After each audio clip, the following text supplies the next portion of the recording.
تو اس کے بعد ہمارے اسد عمر بھی آپ سے بات کریں گے جو کہ نیشنل کمانڈ میں سارے صوبوں سے کوآرڈینیشن کر کے چل رہے ہیں. حماد آپ کو انڈسٹری کا بتائیں گے.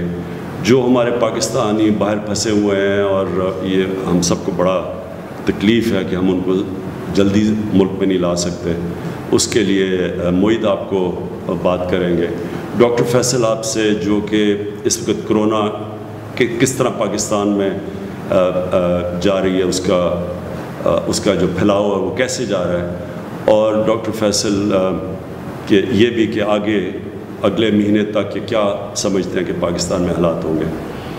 اور ڈاکٹر ثانیہ نشتر سے ہم جو چاہتے ہیں کہ ہم نے جو کوشش کر رہے ہیں کہ اپنے احساس پروگرام کے ذریعے لوگوں کو زیادہ سے زیادہ لوگوں تک پہنچے جو متاثر ہوئے ہیں اس لاک ڈاؤن کی وجہ سے. تو اس میں جو ہم ڈونرز ہیں, ہمارے بڑے لوگ خیرات کرنا چاہتے ہیں لیکن ان کو یہ نہیں سمجھ کہ ہم کدھر مدد کر سکتے ہیں. تو ہم ایک پورا وہ جو پورٹل اپنا احساس راشن پورٹل جو ہم اب لانچ کیا ہے, احساس راشن پورٹل, اس کا مقصد یہ ہے کہ جو لوگ دینا چاہتے ہیں غریبوں کے لیے, جو خیرات دینا چاہتے ہیں, جو کمپنیز, جو ملٹی نیشنلز جو بھی مدد کرنا چاہتی ہیں, ایک طرف وہ دینا چاہتی ہیں اور دوسری طرف ہم جو مستحق لوگ ہیں ان کا پورا ڈیٹا اکٹھا کر رہے ہیں. اور اس کے اندر جو بڑا اس کو متنازع کیا جا رہا ہے جو ٹائیگر فورس ہے ہماری, اس ٹائیگر فورس یہ ایک رضاکار فورس ہے, ان کو کسی کو پیسے نہیں ملیں گے. ایک تو مجھے اپنی اپوزیشن پہ کئی دفعہ حیرت ہوتی ہے, وہ ہر جگہ سمجھتے ہیں کہ کوئی پیسہ انوالوڈ ہے. یہ رضاکار فورس ہے, یہ پیسے نہیں, یہ ملک میں جذبہ رکھ کے آئے ہیں یہ لوگ, یہ ہماری مدد کریں گے. یہ جن پہ ہم نہیں پہنچ سکتے یہ وہاں جا کے لوکیٹ کریں گے کون سے لوگ ہیں جو مستحق ہیں, اور ان کو بھی پورٹل پہ ڈالیں گے. ان کو کام ہوگا, پیسے ان کو نہیں دیں گے, یہ ان کو پورٹل پہ ڈالیں گے. یہ جو ہمارا بن رہا ہے, جو کوآرڈینیٹ کرے گا, جو کنیکٹ کرے گا, جو بھی پیسے جو بھی راشن دینا چاہتا ہے, اور جو مستحق لوگ ہیں یہ صرف ان کو اکٹھا کریں گے. کوئی اس میں یعنی صرف یہ سمجھنے کی بات ہے کہ اس کے اندر یہ جو ہماری رضاکار فورس ہے یہ صرف ملک میں مدد کرے گی تاکہ یہ اثرات جو لاک ڈاؤن کے ہیں یہ بڑے لوگوں کے اوپر, خاص طور پہ جو ہمارا کمزور طبقہ ہے اس کے بڑے مشکل حالات ہیں, تو ان کی مدد کے لیے.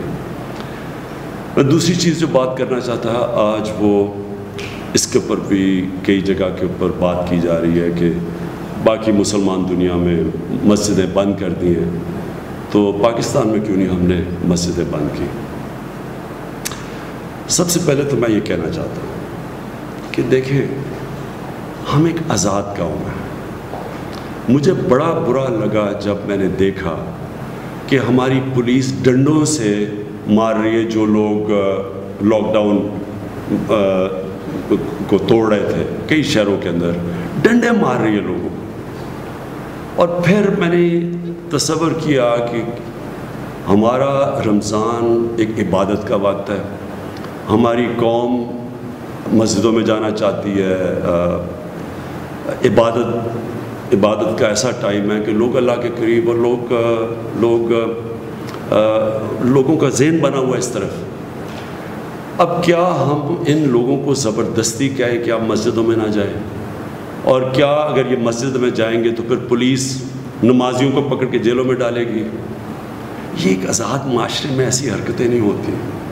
آزاد معاشرے میں ہم لوگوں کو ساتھ ملاتے ہیں, اور آزاد معاشرے میں لوگ اپنی آزاد سوچ سے پھر فیصلہ کرتے ہیں کہ ملک کے لیے کیا چیز بہتر ہے اور کیا نہیں ہے. میں آج اس ساری قوم کو کہنا چاہتا ہوں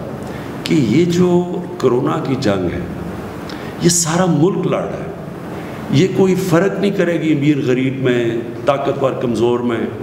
یہ کسی کو بھی ہو سکتی ہے. اس لیے ضروری یہ ہے کہ ساری قوم خود اس جنگ میں شرکت کرے, تب جیتی جائے گی. اگر لوگ نمازی جانا چاہتے ہیں اور ہم ان کو روکتے ہیں اور ہم پھر پولیس کھڑی کرتے ہیں اور پھر ہم جیلوں میں لوگ ڈالتے ہیں, یہ آزاد قوم ایسی حرکتیں نہیں کرتی. سو ہم کیا کرنے لگے ہیں اور ہم نے کیا ہے, ہم نے علماء سے ملاقاتیں کی، ہم نے پہلے ان سے بڑی دیر تک مشاورت کی. پریزیڈنٹ ڈاکٹر عارف علوی نے ان کے ساتھ بیٹھ کے پھر ایک طے کیا کہ کیا شرائط ہوں گی جن شرائط کے اوپر ہم مسجدیں کھولیں گے.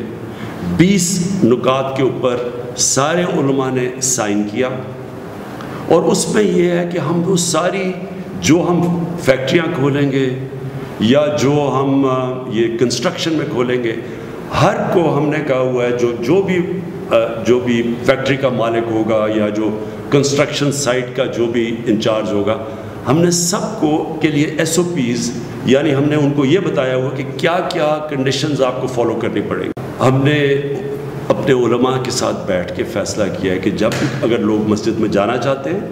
تو یہ ان کو سٹیپس لینے پڑیں گے جو 20 نکات ہیں.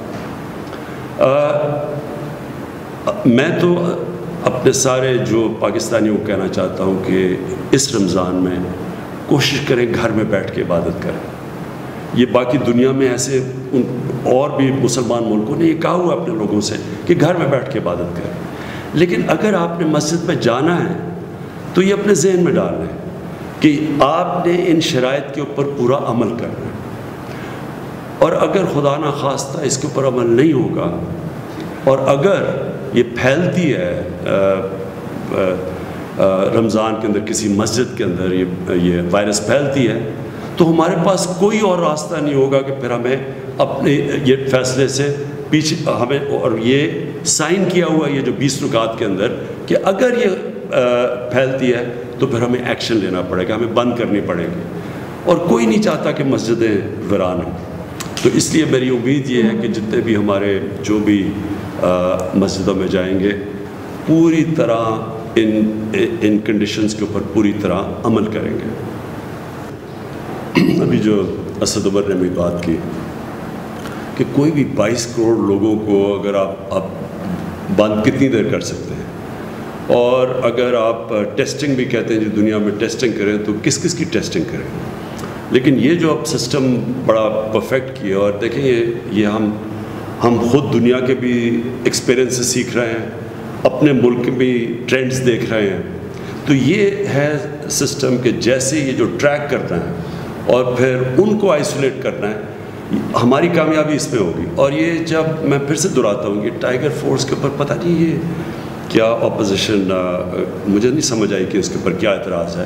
کیونکہ رضاکار تو انگلینڈ کے اندر بھی انہوں نے 2.5 لاکھ رضاکار انہوں نے اکٹھے کر لیے ہیں، جبکہ ان کے آپ سب جانتے ہیں کہ ان کے سسٹمز کیسے ہیں، ان کی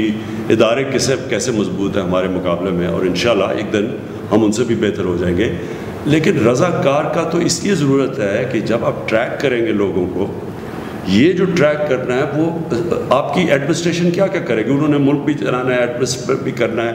تو اس لیے رضاکار کی بھی ضرورت ہے، لیکن ہم ساری قوم کی جتنے بھی ادارے ہیں، فوج ہے، ہماری ایڈمنسٹریشن ہے، پولیٹیکل لوگ ہیں، ہم سب کو انوالو کریں گے. لیکن رضاکار کا مقصد ایک یہ ہوگا، اور دوسرا ثانیہ جو آپ بریفلی ایکسپلین کر دیں کہ یہ بھی جب ہم یہ پورٹل جو لانچ کر رہے ہیں اس کا مقصد یہ ہوگا کہ ایک طرف وہ لوگ جو مستحق ہیں جن کو ہم مس کر چکے ہیں، اور اس وقت کیونکہ ہم نے لاک ڈاؤن کیا، لاک ڈاؤن کی وجہ سے اب بہت ہر طبقے کے اندر ہر علاقے میں لوگ متاثر ہیں اس وقت. تو گورنمنٹ تو سب تک نہیں پہنچ سکتی، ہمارے پاس تو ڈیٹا بھی اتنا نہیں ہے. تو ادھر ہمیں یہ رضاکار بھی چاہیے ہوں گے جو کہ آگے بتائیں، آپ کے پورٹل میں جائیں کہ جی یہ محلہ ہے، یہ علاقہ ہے، یہاں لوگ مستحق ہیں، تاکہ جو بھی جو ڈونرز ہوں جو خیرات کرنا چاہتے ہوں ان کو پھر ہم اکٹھا کر دیں دونوں کو. پھر سے ریپیٹ کر دوں کہ جب زلزلہ آیا تھا اور اس کے بعد جب فلڈ آیا تھا تو میں یہ دیکھتا تھا کہ ایک ہی جگہ سب لوگ پہنچ جاتے تھے. جب زلزلہ آیا تو میں اگلے دن بالا کوٹ گیا، کیونکہ سب نے کہا بالا کوٹ میں بہت بڑا تباہی مچی ہے. تو مجھے یاد ہے کہ بالا کوٹ کا 3 میل کا ایک ٹریفک جیم ہوا تھا، کیونکہ سب ہی وہاں پہنچ گئے بالا کوٹ. اور پھر ہمیں بعد میں پتہ چلا کہ کئی علاقے تھے جدھر بیچارے لوگ اتنا برا حال تھا کہ وہ ٹرک لوٹنے شروع کر دیے تھے، انہوں نے اتنے بھوکے تھے. تو تب میں نے سوچا، اور پھر فلڈ میں بھی یہی ہوا وہاں کئی جگہ لوگ راشن بیچنا شروع ہو گئے، اتنا زیادہ پہنچ گیا، اور دوسری طرف لوگ بھوکے تھے۔ تو تب میں نے یہ سوچا تھا کہ ایک ایسا ہمارے پاس ایک گورنمنٹ کا کام ہے کہ وہ یہ جتنے بھی، اور اس ملک میں بہت لوگ خیرات دیتے ہیں، تو ان ساروں کو جو مستحق لوگ ہیں، اور ہمارے پاس جس طرح انہوں نے کہا کہ ہمارے پاس نادرا کا ڈیٹا بیس ہے، ہم ویریفائی کر سکتے ہیں کہ واقعی وہ مستحق ہے یا نہیں، اور دوسری طرف جو لوگ دینا چاہتے ہیں تو ہم ان کو اکٹھا کر دیں گے۔ گورنمنٹ کا کام نہیں ہوگا پیسے اکٹھے کرنا، گورنمنٹ ان کو اکٹھا کر دے گی تاکہ جو دینا چاہے ان کو پتہ کدھر، تاکہ لوگوں کے لیے آسانی ہو۔ اب میں چاہوں گا کہ حماد اظہر آپ کو بتائیں کہ یہ جو ہمارا اب ہم جو کوشش کر رہے ہیں، ایک تو ہمارا احساس جو کیش پروگرام ہے، لیکن ہم اور طرح لوگوں تک پہنچنا چاہتے ہیں۔ ہمارے وہ مزدور جو کہ اور جو دہاڑی دار جو ان کے پاس کوئی ریکارڈ نہیں ہے، ان تک ہم کیسے پہنچ سکتے ہیں، اور وہ جو چھوٹی بزنس اسمال اور میڈیم جنہیں کہتے ہیں، جو بڑی بری طرح متاثر ہوئے ہو، تو ان کے لیے حماد اظہر آپ کو بتائیں گے کہ وہ کیا ان کے لیے پلان بنا رہے ہیں۔ دیکھیں، میں جو ہمارے باہر پاکستانی ہیں، میں ہمیشہ سمجھتا ہوں کہ یہ ہمارے ملک کا سب سے بڑا اثاثہ ہے، لیکن مجھے یہ کہنا پڑتا ہے کہ مجھے بڑے افسوس سے کہنا پڑتا ہے کہ آپ وہ جو واپس آنا چاہتے ہیں، جو پھنس گئے ہیں، وہ بڑی مشکلوں میں ہیں۔ اب مجھے اپنی لیبر کا احساس ہے، کیونکہ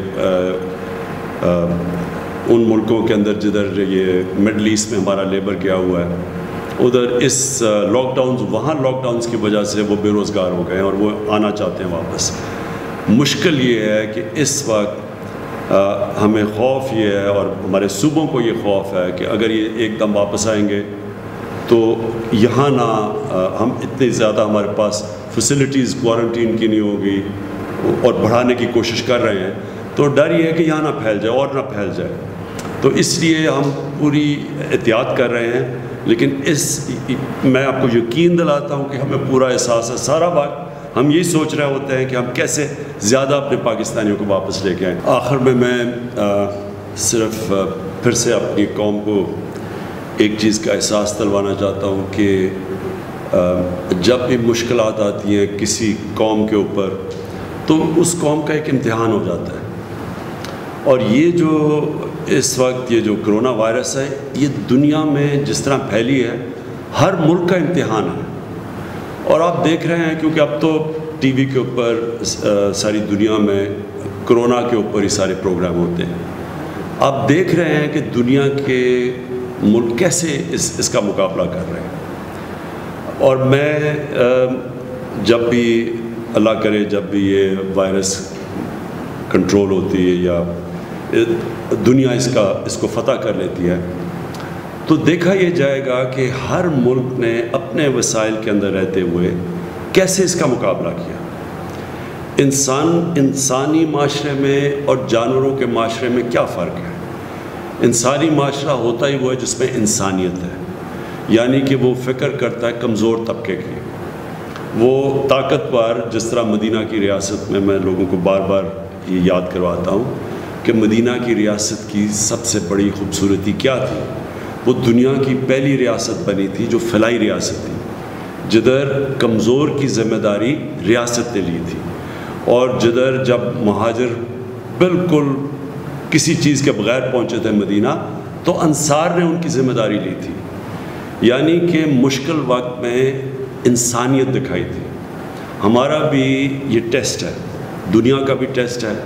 ہمارے سے وہ ملک جن کے پاس کتنے وسائل ہیں، آپ وہ دیکھ لیں کہ وہاں کیا حالات ہیں آج، اور ہمارے پاس وسائل کی کمی کے باوجود آپ یہ دیکھ رہے ہیں کہ یہ کیسے ہم اس کا مقابلہ کر رہے ہیں۔ لیکن قوم کو میں یہ بتانا چاہتا ہوں کہ آخر میں ہمارا ٹیسٹ یہ ہوگا، اللہ یہ دیکھ رہا ہے کہ ہم اپنے کمزور طبقے کا کیسے دھیان رکھتے ہیں۔ کیا ہم ایک وہ قوم ہیں جو اسلام کے نام پہ بنی تھی، اور جو مدینہ کی ریاست یعنی کہ ایک اسلامی فلاحی ریاست جس میں انسانیت ہے، جس میں احساس ہے، تو یہ ہمارا امتحان ہے۔ اور میں ابھی بھی کہتا ہوں کہ ہم جیتیں گے یہ جنگ تب جب بھی یہ وائرس ختم ہو یا اس پر قابو پائیں، کہ اس ملک میں غربت نہ بڑھ جائے،